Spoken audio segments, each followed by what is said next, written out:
Hi there, I'm Tina. Welcome to my channel. Today I want to do a yoga foundational video for the yoga pose side crow. Side crow is an arm balance, and it's a very strong balance considered intermediate, although there are modifications we can do for those of you who are just starting this journey and wanted to ease into it a little bit. I'll go over those modifications as well. So side crow is a arm balance that strengthens your entire body, truthfully. It is one of those things that I do want to mention, that the journey is just as valuable as the pose itself. So thank yourself for even giving it a try, and let's get into it. Side crow is a pose where both knees are balanced on one elbow and the toes are lifted off of the mat. Now, sometimes that's a little bit hard, so an easier version of crow pose is to rest your hip on one elbow and your knee on another. So that being said, I'll show you what that looks like. So we're starting in a little squat position here, and our hand position, this is a twist. So we're going to twist over. In my case, I'm twisting to my right. So as you see, my body is now twisted and my knees are not, they are twisted to the left. So in this version, I'm going to rest my hip on one elbow, my knees on the other. Now I want to mention here the hand position. Arm position will be maybe a little bit wider than shoulder width apart. The hands will be planted firmly into the mat, and we want to keep those elbows hugging in and not splaying out at all. So focusing on really this foundational connection, palm to the mat. Pointer fingers are straight forward, and we're creating a little bit of you can grip a little bit for breaks if you'd like.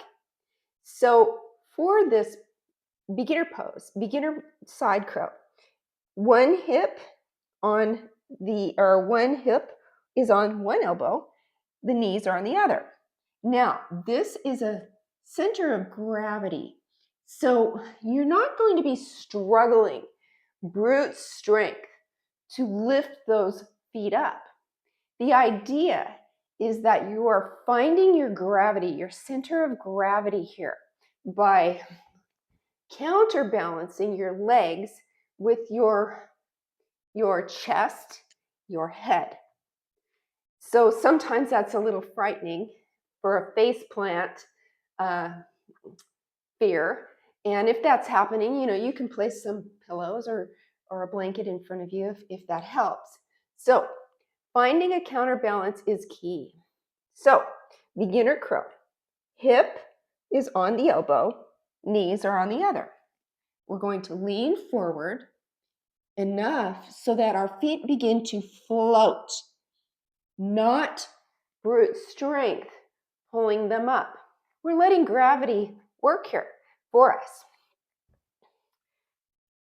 Again, leaning forward, gazing forward, and letting those feet float up. Now, another modification is you can use a block. You can use a block to come up, elevate those toes a little. Again, squat down onto your block, twisting again to the right, placing the hip and the knees on the elbows, and playing with that gravity here. So that's a modification, an easier version of side crow. So for the full side crow, the idea is that there is just one point of connection, knee to elbow, and that is front elbow, bottom knee.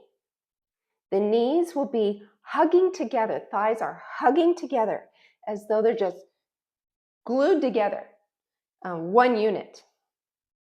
Now, you have your hand position, your hands good, your elbows are facing forward. They're not splaying out.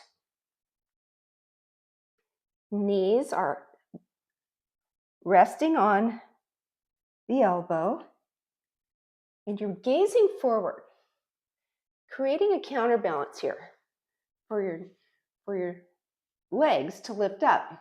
Now, one element here I wanted to go over. It's pretty important. So we're twisting, and rather than just hovering those hips low, we're looking to twist those hips up and a little bit more over the knee. And that really does help with your center of gravity as well. So let me go ahead and demonstrate that. Hands planted on the mat, knee on the arm there, leaning forward, gazing forward, finding that balance, lifting and twisting the hips up. Side crow. It's one of those poses that it's difficult and it's a journey, but keep practicing. You'll get it if you want to, and if you don't, everything in between here and the actual pose is beneficial for you. So I encourage you to give that a try. Thanks for joining me.